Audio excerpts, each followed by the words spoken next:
right, welcome to another episode of Piecing It Together, the podcast where we take a look at a new movie and try to figure out what movies inspired it.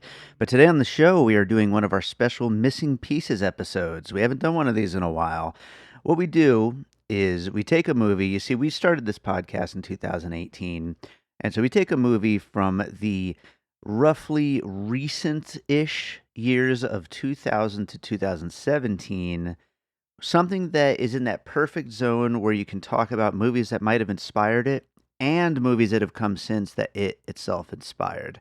And we're going to do that today with one of the biggest movies of all time, actually the biggest movie of all time, James Cameron's Avatar, because at the time that this is going to go up, it is now out in re-release, a remastered version to get everybody ready for Avatar 2 after all these years finally coming out. So we have a great conversation, and who else for a conversation about Avatar than the host of an Avatar podcast? I've got Shaun from SIVAKO, The Road to Avatar, and we have a great conversation, lots of great puzzle pieces, both for what inspired Avatar and what Avatar itself might have inspired. So that's coming up here in a second. Right now, the time that this is going up, I'm also going to be on my way back from our first live show since before the pandemic. It happened over in Glendale, California at the Look Dine-In Cinema. Thanks to Cinema Week for making that happen, and to my guests Colby Mack and Raul Navedo and Rosa Para, and hopefully it went great. I'm sure it did. That recording will be up on Monday, and I'm excited for you all to hear it. Hopefully it went well. I'm sure it did. Anyway, before we get to the Avatar conversation, I do want to remind you to make sure you're subscribed wherever it is you listen to podcasts. And if you enjoy what we do here on the show, make sure to rate and review us wherever that is. And, 5 stars would be nice. So with all that said, let's talk about Avatar. All right, I've got Shaun from SIVAKO Road to Avatar podcast to talk about, of all things, Avatar. Shaun, how's it going? It's going good. I always look forward to talking Avatar. Yeah, absolutely. And I was on your podcast just recently, and we knew that this is the year we're finally getting Avatar 2, Avatar: The Way of Water, and also this re-release. It's all visually updated and everything. Already looked amazing back when it first came out, but of course James Cameron has gone in and tinkered and made it look even better, and it's out in theaters, and I'm excited to rewatch it. This will be coming up on the day of that re-release. We're recording it a little bit early, but I'm excited to talk about this movie. It's a movie that's come up on this podcast plenty of times over the years as something that inspires things. But before we get into Avatar, why don't you tell people a little about you and your podcast? Yeah, so my name's Shaun. I started this podcast a couple months ago, mostly on the back of the fact that I knew we were getting a new Avatar movie this year, and I revisited the film around March, April time, and I was sort of like, hey, wow, this is a lot better than I remember. And also I was kind of trying to figure out like why everyone was kind of ragging on it, because I was watching it kind of being like, no, this is sick. I love it. And this was a chance for me to do like a podcast where everyone can just come on and talk about a different aspect, because there is like 300 different things you can talk about in regards to the film, because there's just so much going on with it. Absolutely, yeah. And like I said, I saw it like a bunch back when it first came out in theaters back in 2009. I was 100% in on it. At home, it didn't work quite as well for me, and I'm really excited to go experience it in the theater again and see if it like recaptures some of that spark, because I'm not gonna ever be one of those people that talks crap about it. I mean, it's James Cameron, come on, but at the same time, it definitely is a movie that feels like it was 100% made for the theatrical experience, and so getting a chance to see it again, and then of course finally getting the sequel this year, it's really exciting to me. Yeah, that's it. Like the fact we're getting the remaster as well kind of makes it perfect for this year, in terms of like there's gonna be a bunch of people who were like, oh, I saw it back in 2009. I'm not going to watch it again. Why would I watch it again? It was great when I first saw it. Not going to want to see it unless it's in a theater. So getting a chance to see it again, slightly bumped up in terms of like what graphics we've had in the last 13 years as well. And Yeah. people are going to see it in 3D for the first time ever, because like there's a bunch of people who probably only saw it in 2D, and I Right. think Sure. I never saw it in 3D. I don't think. So Okay. that's going to be something new for me. I'm really looking forward to it. Oh, that's awesome. That is great. Well, we're gonna get into this is for those listening. This is a different kind of episode. We call these missing pieces, and they're usually movies that are roughly within 10, 15 years before we started this podcast. That we can they're in this unique area where you can talk about movies that both inspired it and movies that it inspired. So we're going to start off the conversation talking about a few movies that may have inspired Avatar, and then we'll get into some movies that Avatar may have inspired. Let's get into some of these puzzle pieces. We'll talk about all these other things about the movie along the way, but what do you have for your first piece for something that may have inspired Avatar?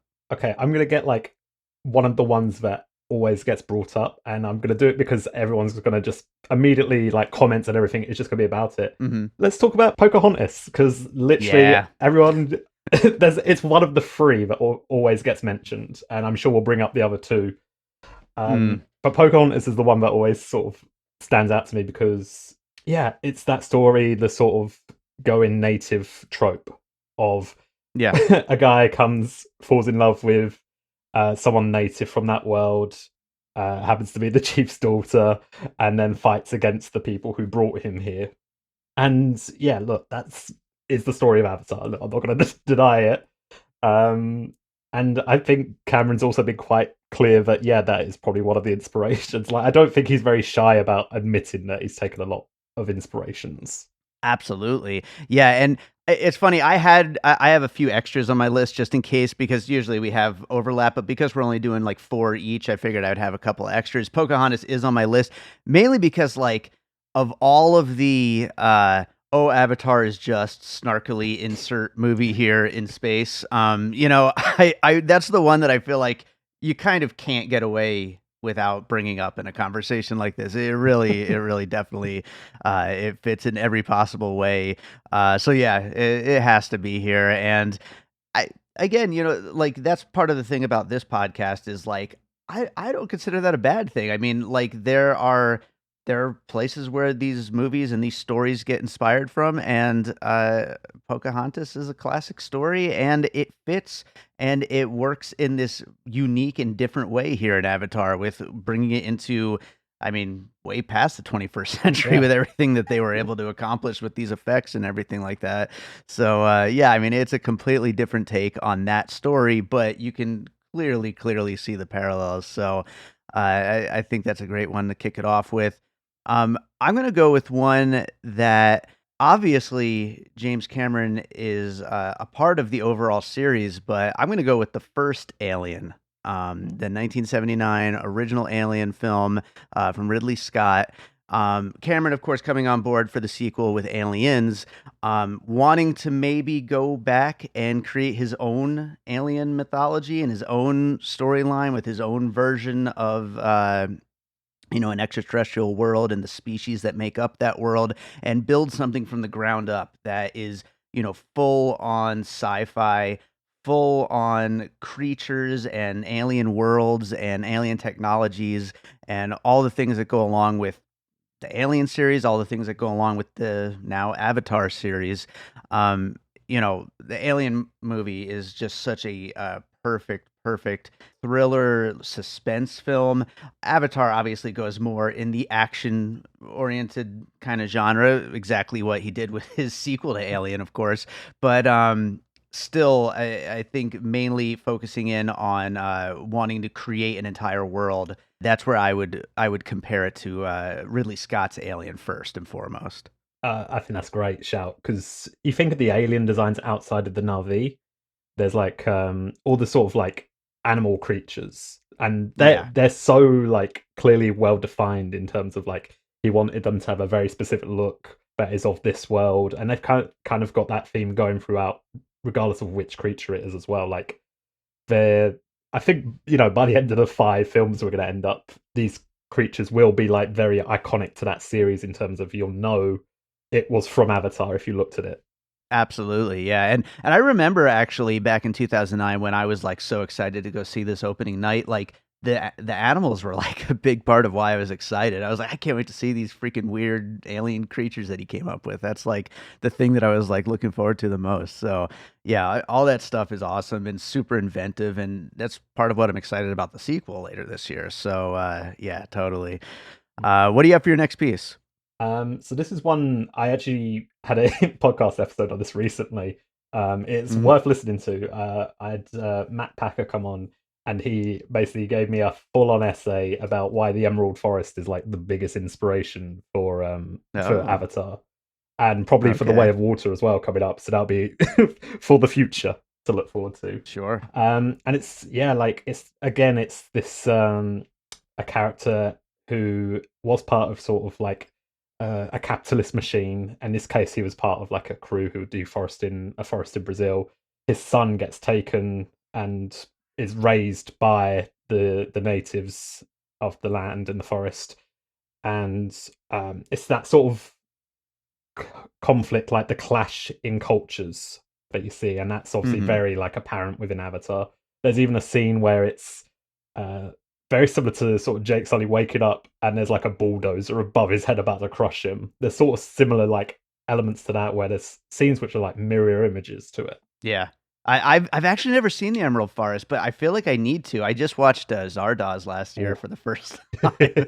Man, talk about inventive sci-fi movies that are completely insane. But yeah, I would like highly recommend like anyone who's like looking for just the Emerald Forest is fantastic anyway because he's a fantastic filmmaker.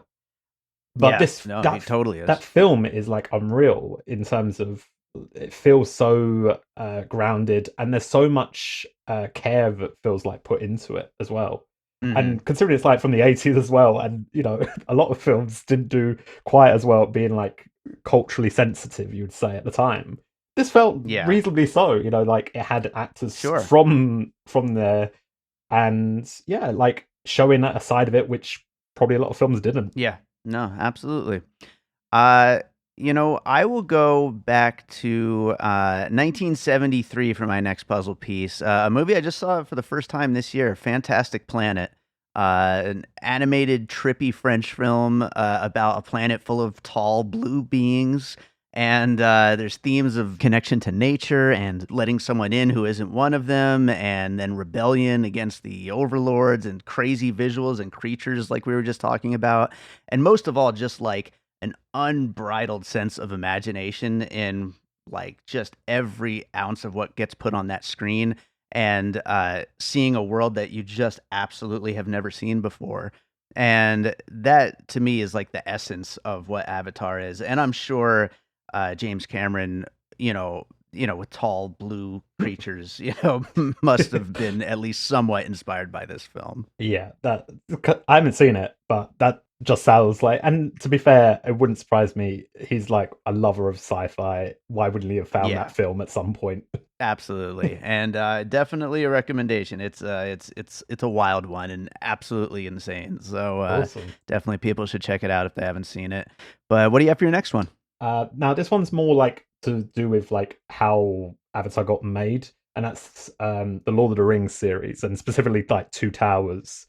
Hmm. Because I remember reading like it was an article and James Cameron talking about he knew he could make Avatar as soon as he saw Gollum on screen. That Sure. was the like the Yeah. moment where he was like, because I think he originally started writing Avatar in the 90s, and he was trying to figure out how he could get it made, and basically realized there's no technology for this right now, so there's no point me trying to make it because it's going to be awful. E- So he exactly. waited, and Lord of the Rings came out. He saw Gollum, like this fully fleshed out CG character, and was just like, "Oh, there we go. Okay, cool. Green Yeah. light it. It's time to get moving." Because that technology is so throughout the entire Avatar film. Like without that, it doesn't work.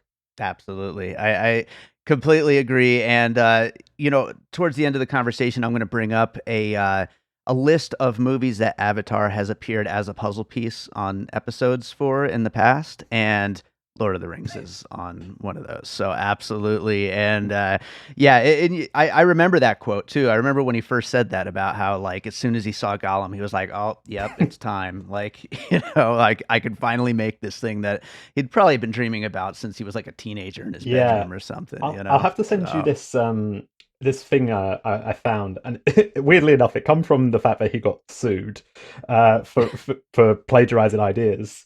And it's oh, like a wow. deposition of him explaining like his whole life story of like how I came up with Avatar, like every step, every inspiration he took. He Wow. won the case, so clearly it's good facts. I'll send it over to you because I Nice. think people might find it interesting to read. Never bet against James Cameron, This right? is it. I'm gonna make I'm making a t-shirt for that, I think, at this Yeah. point. I'll wear that for sure.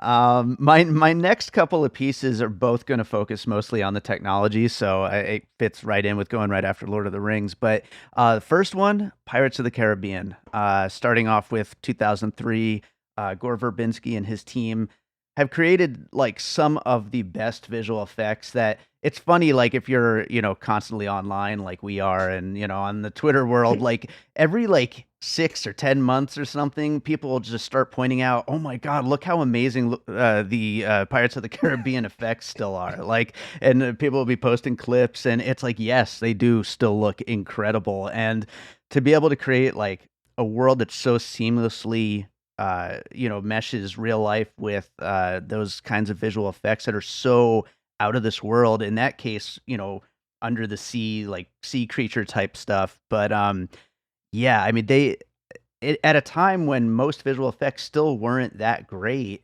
it's just incredible what they were able to put together with those movies. And so I think that definitely, along with Lord of the Rings, I think that kind of shows where effects were heading and James Cameron wanting to kind of capitalize on that and push things even further. Yeah. The Pirates of the Caribbean films are still some of my favorites in terms of if I ever want to like go back to something to be like, oh, I fancy just having a bit of wonder in my life. They're perfect Yeah, because for me, yeah, Davy Jones, that CGI is literally flawless. I yeah, watch it and I am looking at it, I'm like, I can't see how you've done it, especially like yeah, thinking how long ago it was.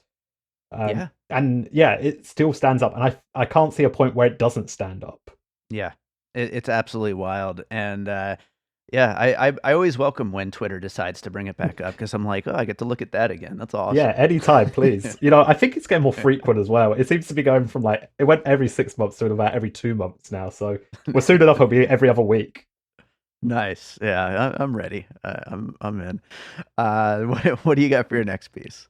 So my next one is actually something I watched today because I was thinking about like, okay, let's make sure I definitely am right about this. Starship Troopers.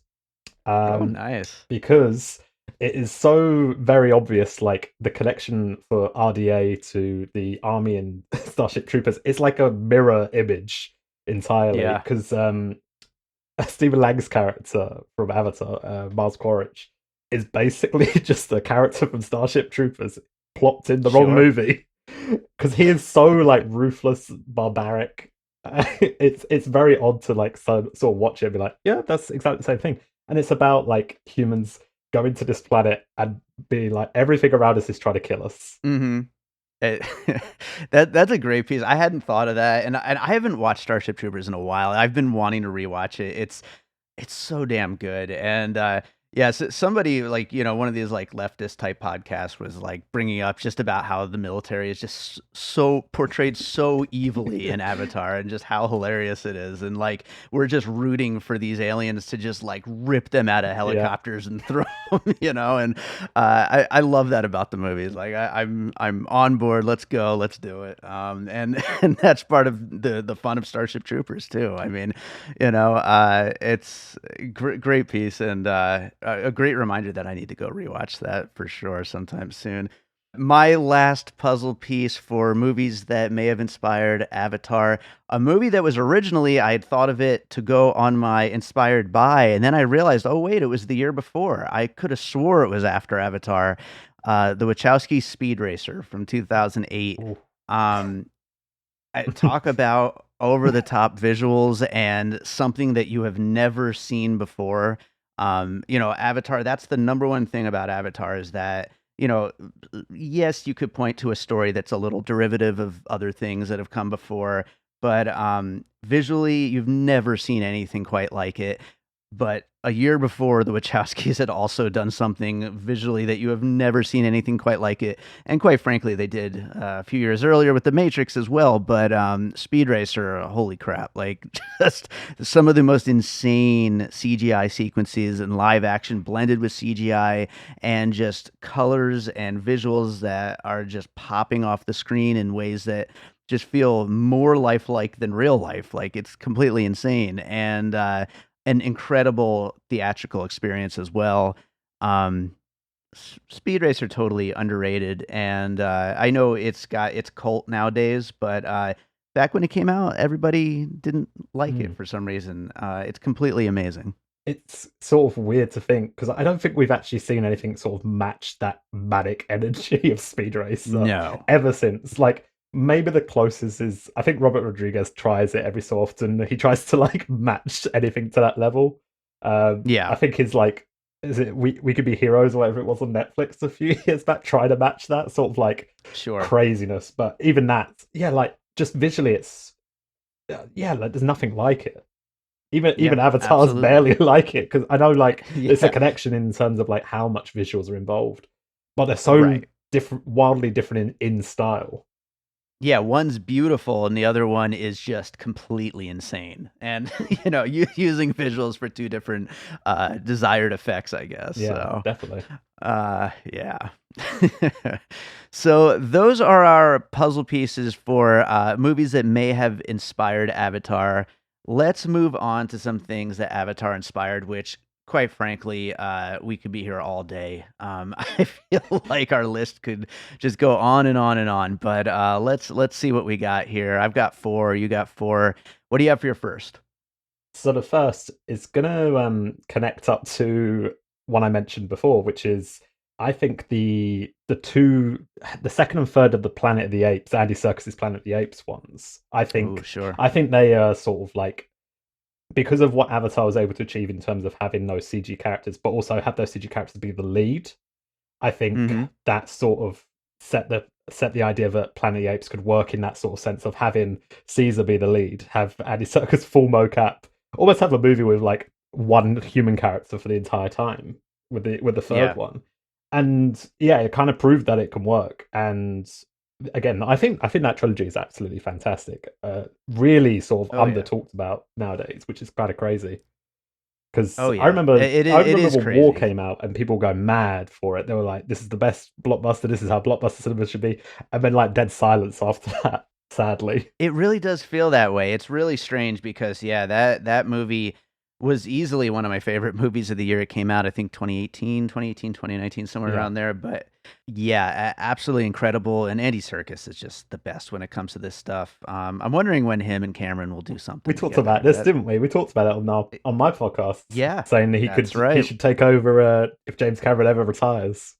I'm sure he would love doing it. He needs a post Venom gig, so why not? But yeah, but those movies are amazing, and I wouldn't be surprised if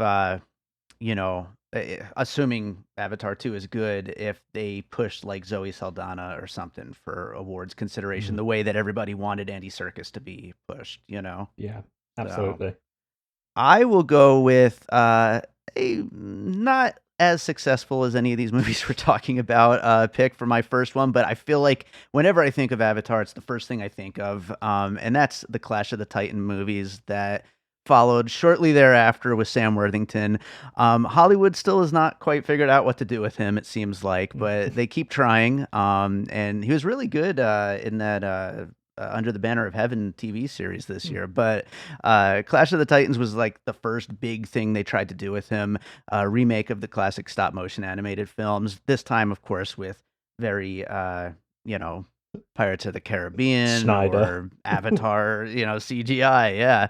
And of course, we got the Kraken out of it, so it did get a little bit of a big pop culture kind of push as far as that's concerned. But yeah, just trying to push Sam Worthington out there, also trying to continue the 3D push from Mm, Hollywood, which obviously Avatar is the biggest when it comes to trying to push 3D, but we did get like a solid 5, 6 years, maybe even a little longer than that, of pretty much everything getting 3D releases right after Avatar. They really tried to push it. Now we've kind of stepped back a little bit. I mean, 3D can be really fun when it's done well. I feel like these were a big part of that catalyst to try to get everything to be 3D. Yeah, absolutely. And it's yeah, I do feel sorry for Sam Worthington because when you sort of like peak immediately with Avatar, like what are you supposed to do afterwards? Like Sure. doing Yeah. another blockbuster does seem a little redundant, and I feel like Clash of the Titans was kind of always destined to sort of fail in that sense because it was Yeah. trying to like feed off of like obviously Avatar success, but also like stuff like 300 and things Hmm. like that. And it just kind of sat in this sort of like middle section of not being hardcore enough, but not being like friendly enough for all audiences. So it really Sure. couldn't figure out Yeah. what it wanted to be. Yeah. No, that's absolutely fair. And that actually, my next one will that description will fit that as well. But let's go to your first piece. So for my next one, I think How to Train Your Dragon, that series, I think Sure. that's a really good one. Mostly because it's all to do like the banshees and things like that. I think that's the only time I've ever seen sort of that sort of flight that Avatar, the sort of feeling you have when you're watching Jake ride the Banshees for the first time. How to Train Your Dragon is the only other film I can think of that's captured that sort of feeling of flight. Um, maybe Top Gun Maverick has a little bit, but it's not the same. I feel like that's a bit more adrenaline than like, oh, what a fanciful thing I want to do. Um, Yeah, and absolutely. I think there's a lot of like sort of with the How to Train Your Dragon series as well. It's about like there's a lot of using those sort of fluorescent colors as well. I think there's a whole section inside like a cave with the all lit up as though like it was on Pandora. Yeah, absolutely. And that actually kind of brings up, like, for our first section of this conversation of the things that inspired it. I mean, we stuck to movies, but I remember back when it came out, people talked about how it was like those like black light posters and things like that like people would have on their walls back in college and Mm. stuff like that. And so, that fits for How to Train Your Dragon as well, and certainly for Avatar. And it's like just those like visuals where it's like, man, I want to be there. That's cool, Yeah, that's it. So, Sometimes that's all you want for a film as well. You just want to be like, oh, that seems like a nice place to hang out. yeah, absolutely. So I'll go to my next one, and like I said, like we were talking about with Clash of the Titans, this was a mixed response to this movie, mostly negative, but I'm going with John Carter from 2012. Yeah. Of course, John Carter, the original books, would be on the list of things that probably inspired every sci-fi movie, including Ever made. Avatar. Yeah, all of it. But that's why I wanted to bring it up as part of the things that Avatar inspired to actually finally come to life as a movie like this. And I actually love this movie. I'm one of its defenders. I haven't seen it since the theater, granted. So, I mean, who knows how it holds up. Mm. But I had fun with it. Again, we were talking about like all of these like alien creatures and stuff like that are in Avatar. We got like really inventive alien creatures here. We got like a fun little world with a guy who's like out of his element. He's also a soldier, I believe, in John Carter, who's been transported to this alien planet, in this case Mars. And even John Carter and Jake Sully have similar names, in the cadence. But it seems like there's so much that inspire, the whole snake eating its tail kind of inspiration going on here. But it also, Taylor Kitsch kind of has a similar career trajectory with Sam Worthington, where like Hollywood just kind of didn't know what to do. He's kind of doing some interesting TV work lately. It feels like. I mean, he was really good in True Detective. He's an interesting actor, and there's a lot of things in here that I think just I don't know if it's timing, I don't know if it's, what exactly it is that made it not connect with audiences, but it just didn't quite work out, but it certainly has its cult following now, and, I'm proud to be part of that. Yeah. You know what? That's one that I've got on my list to rewatch because I know how because it was only a few years after as well, so it's quite clearly they saw the Avatar did well. They're like, all right, John Carter inspired it. We're going back to it, Yeah. back to the roots. Yeah. And I have seen it. I know I have seen it. I can't remember anything about it, but I know I've seen it. So I'm Fair hoping enough. if I could watch it again, I'll be like, Yeah. oh yeah, no, this is better than I remember, sort of thing. I imagine that could happen quite easily. Sure. Yeah. Hopefully. Hopefully. Well, what do you got for your next one? So for my next one, it's sort of it's like a twofer sort of thing because I want to include Guardians of the Galaxy, but also want to talk about sort of Marvel in general, if that's okay. Mm-hmm. So Guardians of the Galaxy most specifically because Zoe Saldana just she sort of became the go-to. We need an alien woman. Unfortunately, like Sure. she is Yeah. more than just that, but she has become the go-to because she did it in Star Trek as well. Yeah. Um, so yeah, like I mean, good for her. She's like making mega bucks constantly from these films. Sure. But overall, with regards to like Marvel, it's like the visual effects side of things of like Groot, Thanos, Hulk as well. These sort of characters have become more and more lifelike than ever before, and I'm sure Yeah. Avatar must have some sort of influence on that. And one other thing is that obviously Endgame sort of wanted to beat Avatar at the box office, so I think that's sort of a piece in itself to be like, you know, they re-released Avatar Endgame like a couple months after it came out with just like 5 seconds of extra unfinished footage just to try and beat the box office. They did, and then it got beat again like a year later. So Quite frankly, I might have to go to this Avatar re-release like multiple times just to make sure Avatar ends up back on top. oh, it's Because already on top. that It's already there. it China did did it make it for back it. already. Yeah, yeah, Good, yeah. good. That's where it needs to stay. I mean, come on. I mean, on this re-release, we might be hitting 3 billion. Who knows? Let's do it. Let's absolutely do it. Well, yeah, you know what? It's funny you brought up Marvel because, yeah, I was going to say, like, you can't talk about big blockbuster movies in the world past Avatar, without talking about Marvel.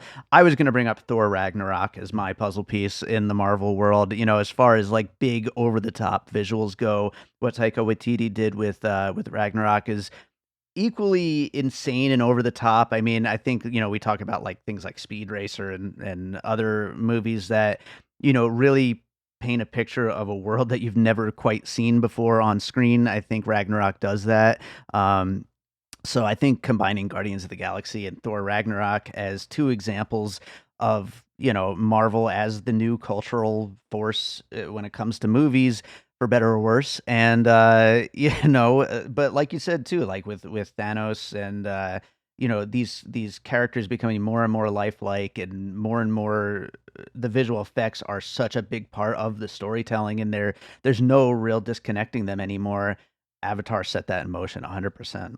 I do think it's interesting as well. With there's been a lot of talk about the new Black Panther trailer. Obviously, there's probably Mhm. another Black Panther trailer in between when we're recording Yeah. this and when it's released. But Yeah. the one we saw a few months ago, it had everyone was like just saying, "Oh man, this looks just like the Way of Water trailer." Yeah. And I think there is probably going to be like some similarities because obviously there's like this whole thing about like Avatar. It's trying to get the unobtainium. In Black Panther, they're trying to get the vibranium. Mhm. And there's even like some blue people in Black Panther Yeah. Wakanda Forever, which sort of, I think, yeah, and there's like a bit where they're riding a whale. So I think it's, There you yeah, go. look, it's just happening. It's gonna it's gonna be coming up later on, I'm sure, for you. They need to have a crossover, and then we'll Oh, achieve world peace, oh, apparently. I don't know if that's world peace. That sounds like something else. Yeah. What do you have for your next one? For my next one, ooh, let's go for. You know what? I want to talk about The Martian, because I always love talking about The Martian. Nice. It has this sort of similar idea. Jake Sully like does vlogs all the time throughout Avatar, really similar to how Matt Damon does in The Martian, and I kind of love it. Sure. It's a really simple way of just getting you into the mind of him. He's not the most complex character, so it's kind of nice to have him audibly just say what he's thinking a lot of the time. And the Martian has to do it because he's got no one else to talk to other than the audience. Sure. So it's a nice like way to get you in the mind of Jake Sully. And I know some people don't like it. I like it.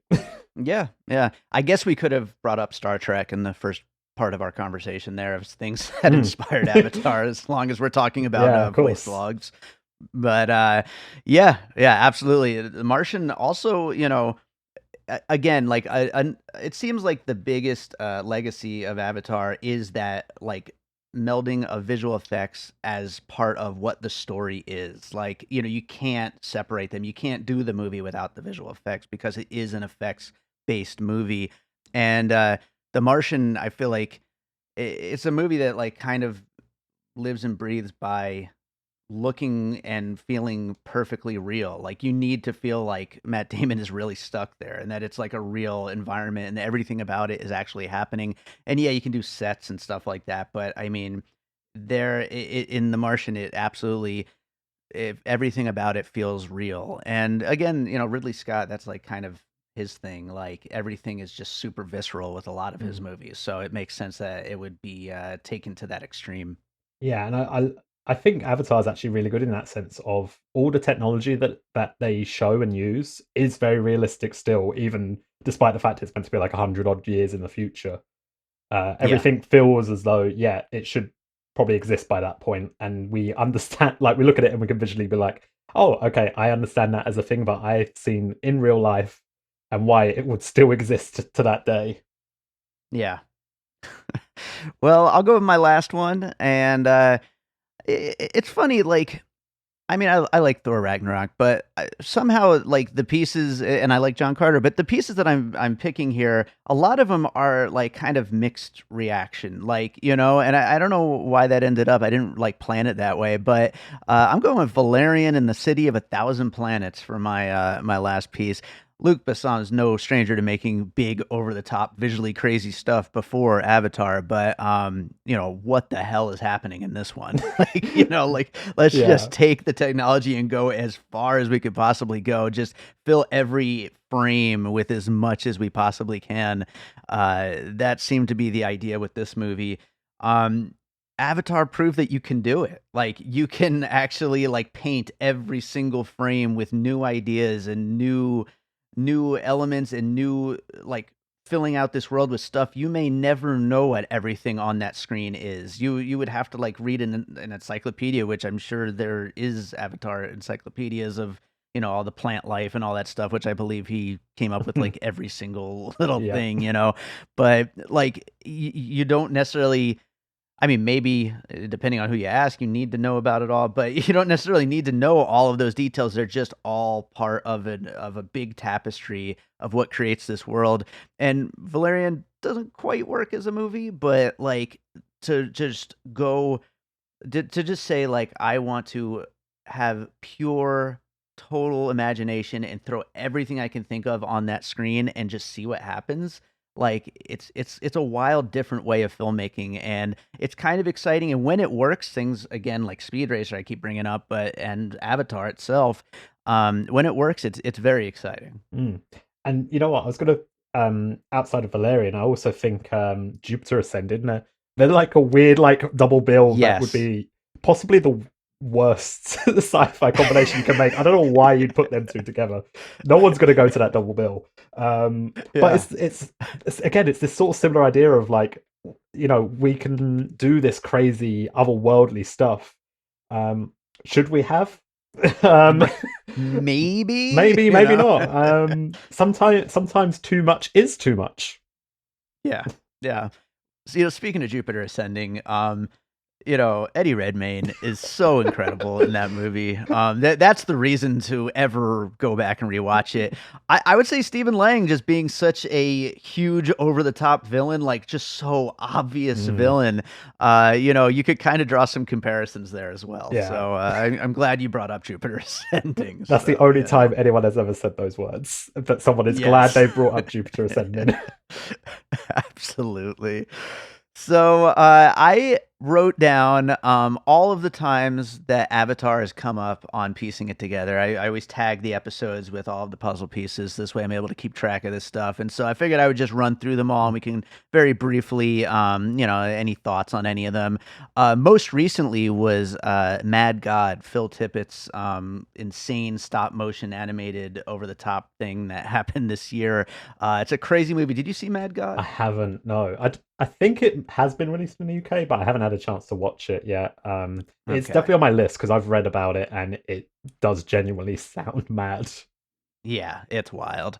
A missing pieces episode on the Matrix trilogy. It came up on, and also a missing pieces episode on the Lord of the Rings trilogy. So both the two of the biggest series ever. Of course, Avatar is, I think, kind of entwined with these visual effects based epic movies.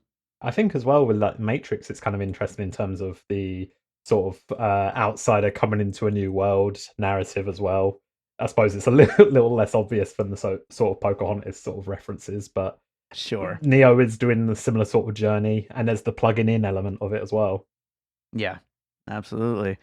One other missing pieces was our episode on Zack Snyder's 300, which you brought it up earlier, actually, when talking about one of the other ones. But yeah, I mean, 300, you know, started, I think, like a kind of modern version of like that, what we say, like hardcore kind of action blockbuster making, and I think that there's some of that here as well. Yeah, definitely. It definitely pushes the limits of a PG-13. Sure. I I think 300 must have been a 15 at least, right? I Something like that, Surely, yeah. there's no way it's a Yeah. PG-13. Yeah. But James Cameron's got this kind of knack of knowing when to sort of like toe the line and those sort of things. He knows, okay, this is how much violence I can include. Yeah. And he really like pushes that. There is some like pretty dangerous stuff going on in Avatar. He doesn't shy away from it. Yeah. Yeah, and that's part of what makes Cameron Cameron. I mean, he's Mm. somebody who he just loves movies like that, and so he's of course going to bring that kind of dangerousness into his films, and no matter how mainstream or blockbustery they are, he's still going to have that edge to it, and so it's always exciting. Next up is The Midnight Sky, the George Clooney Netflix film, which I honestly barely remember, but we talked about Avatar on that one. I haven't seen that one. I'll be honest with Okay, you. we'll move on from that. Yeah. Possessor from Brandon Cronenberg. I remember we specifically talked about Avatar for the switching bodies and transferring your consciousness to a different person. Possessor is a really cool film. It's one I haven't caught it, but I know that it's on my sort of radar to catch at some point. Yeah, Um, I heard such good things about it in terms of like just being a bit of a crazy one, and yeah, I like anything that's kind of challenging and does a little bit. I'm always looking for films that do something a bit different nowadays. I think yeah. I like to be challenged a little bit more. So Yeah. yeah, that Well, seems in perfect that for me. case, maybe you watched this next one. It's called Cats. Um, Oh my god, so challenging. Um, you know what? I was thinking like 5 minutes before I did this. I was like, do I swap out one of my other ones for Cats yeah. specifically? I advised myself against it because I wanted to try avoid talking about cats if I could.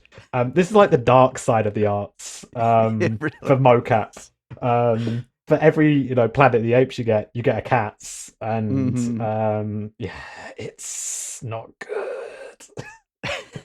It's an absolute. It's so weird. I mean, I will say I had a good time just because it was completely insane. But it's not I good. didn't even have a good time. I watched it in the theater. I watched it with my wife and her mum, and my wife loves the musical. She thinks it's great. She uh, was watching it and she was like, "This doesn't make any sense." So I don't know what happened. so wild. Oh man! Next up, a movie I was almost gonna bring it into my list, but I was like, it's too on the nose, and also we already talked about it, so it'll be on here. But Alita: Battle Angel, which of course Cameron was going to direct, ended up just producing, but Robert Rodriguez directed, and I love. I mean, I'm firmly a part of the Alita army. Bring on the sequel. Yeah, to be fair, we're actually recording this on Elite Day as well. Oh wow, I didn't realize Yeah, that. Elite Day. I can't remember what the hashtag is for getting the sequel, but yeah, get the sequel, please. I would love a Let's sequel. get it. Honestly, think of all the rubbish sequels we get, and this is a film which has actually got like an interesting way to go with the story. I'd love to see them do something more with it. Yeah, And I absolutely. think as a character, Alita is very interesting in terms of she's very like integrated into that world seamlessly. There's not a point of Yeah, it where I'm looking at her and being like, looks a little, something's off. yeah. Whenever I see Rose Salazar pop up in something, I'm like, oh wow, it's real Alita. Like like she's a real person. Wow, that's wild. Um, next up, How to Train Your Dragon, which you brought up as a piece. So we did actually talk about that at one point. And then next was Aquaman, which I love. I'm a big Aquaman defender, but talk about like creating a visual world, holy crap, that movie is just so over the top, and just again, like Valerian, like Speed Racer, just using every last inch of every frame to really just paint a picture. I as ridiculous as the movie is, it's just so much fun to me.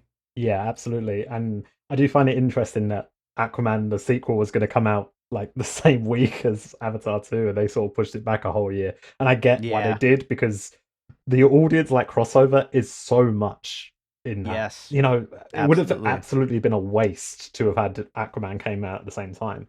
And now it's kind Yeah. of got a free run next Christmas, so good for them. Yeah, I can't wait. And the last one that we have brought up Aquaman on back in the first like few episodes of piecing it together, Ready Player One from Steven Spielberg. I again, that just over the top, the visuals and the again, not being able to disconnect the visuals from the story. Like, the CGI is a big part of what drives that story and is so important to it. And so I think that really kind of plays a part in a lot of really what's happened in blockbuster filmmaking in the last, 10, 20 years. Yeah, it's definitely gone a lot more that way in terms of like, it's if a film doesn't visually like fit, it doesn't really matter how good the story is. It's got that problem of not being able to connect the same way as some films got away with probably back in the day. Yeah, absolutely. Well, that does it for Avatar. I'd ask you for closing thoughts, but you've got a whole podcast of closing thoughts that people should check out. So instead, I'm going to ask you, is there a movie you watched recently you'd like to recommend to our listeners? So I did actually catch Nope recently, so Oh, I would nice. always recommend anything Jordan Peele. That's always a great one, and I Yeah, adored Nope. me too. It was kind of crazy. I didn't actually get it spoiled for me, despite the fact of watching it 2 months late. So I'll Wow. take that as a win. Yeah, you got to get the wins where you can. And That's it. Especially like yeah, nowadays, you cannot go into anything without being spoiled, especially if you don't watch it like the first week. yeah, it's so true. But yeah, Nope, great movie. And I bet James Cameron loved Nope. Oh, It, absolutely. He seems like the yeah, sort of person who would kill for more films like that. absolutely. So, why don't you tell people where they could find you and your podcast? Yeah, so the podcast is SIVAKO Road to Avatar. You can usually find me either at Avatar Pod is probably the best way to find me. That's on Twitter, Spotify. We're on YouTube as well. Yeah, it's getting to an exciting time right now because we would have had D23 just happen. We'd have had the remaster coming out, and we're like got 3 months till to Way of Water, and there's just gonna be a big old build up till then. So join now for an exciting ride. Well, thank you so much for joining me on this one, and we'll see. Hopefully, we'll be able to get you back again sometime for a maybe Avatar adjacent movie or something. We'll Oh, see what we can absolutely. do. Anytime.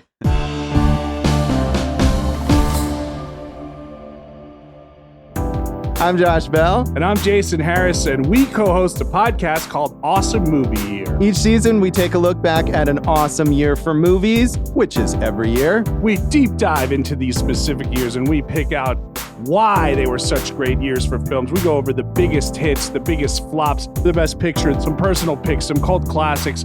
Years we've covered in past seasons include 1994, 2003, 1977, and 1984, and we've got all of film history to look forward to. So check us out at awesomemovieyear.com or wherever you listen to podcasts. All right, so I hope you enjoyed that conversation about Avatar. Thanks to Shaun for joining me on that one. And if you're enjoying what we do here on Piecing It Together, make sure you are subscribed. You can do that on any of the major podcast apps or, of course, wherever you're listening right now. And if where you're listening right now has a rating button, we'd appreciate your 5-star ratings and reviews. Still trying to hit that 100 ratings mark on Apple Podcasts. It doesn't matter specifically to me to get there, but, some organizations, they want to see the amount of ratings you have. It's silly. But, if you like the show, drop that 5-star rating on Apple Podcasts. It would help. By the way, I also want to let you know that here on the All Points West podcast network, my buddy Q, David Quinones, who you've heard here on the show many times, and we had the show Bird Road podcast that got me into podcasting in the first place. He has a new show that he just launched this week called Why Are We Like This? It's him, Thomas Kennedy, and Jerry Doherty, and it is a Florida-based podcast. You can find it at WAWLT.com. WAWLT as in Why Are We Like This? And you should check it out. First episode's just dropped this week, and many more to come. So go subscribe and give it a listen. And of course, you can follow us on social media at Piecing Pod. Join our Facebook group, Popcorn and Puzzle Pieces, where we continue the conversation about all the movies we talk about here on the show. And we do have a Patreon, the Produced by David Rosen Patreon, where I post bonus and advanced content from Piecing It Together, as well as Awesome Movie Year, and from my music career. I'm almost done with my next album, so I'll be posting some more snippets there soon from the album before that comes out, and some bonus tracks as well once the album is out. So definitely check it out. It's produced by David Rosen over on Patreon. You can find it at patreon.com/bydavidrosen. Support the show, you know. It's got a lot of good stuff on there. So let's close this out with a piece of music like I always do. And speaking of free bonus music, this one was actually on one of my free albums that's exclusively available on my Bandcamp. The album was called Further Into the Dark, and this song is called Forgotten World. It seems like a good fit for Pandora and Avatar. So, yeah, let's play Forgotten World, and I will be back with more Piecing It Together real soon.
an All Points West production, produced by David Rosen in Las Vegas.